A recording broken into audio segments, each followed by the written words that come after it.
A $50 million lawsuit has been filed against the Lake Jackson teens who are accused of brutally beating their 16-year-old teammate. So this lawsuit also names their parents, and tonight we're hearing from the teens' attorney for the first time.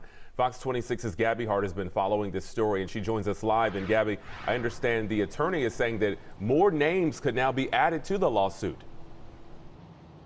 He is. He says he wants every teen that was involved in the planning of this attack to be held accountable. He says after 16-year-old Cole Hagan was lured into a brutal beating, $50 million is a low number and the least that this family is owed. These kids are cruel.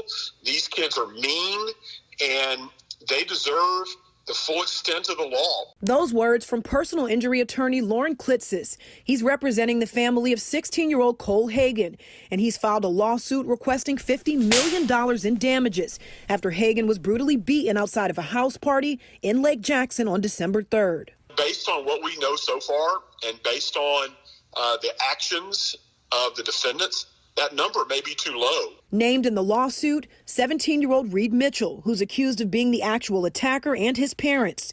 17-year-old Aiden Holland and 18-year-old Logan Huber and both of their families. Huber and Holland accused of luring Hagan out of a house party and into the attack. All three of those suspects who played on the same football team as Hagan have been arrested and charged. This is not something that happened on the spur of the moment.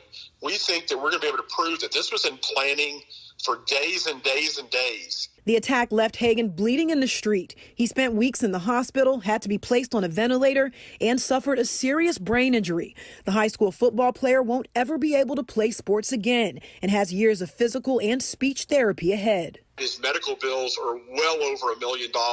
The lawsuit also goes on to name two other teens who haven't been arrested. But Klitzis says after interviewing witnesses, he can prove they played a role in the planned attack. Not one person's light came on and said, you know what?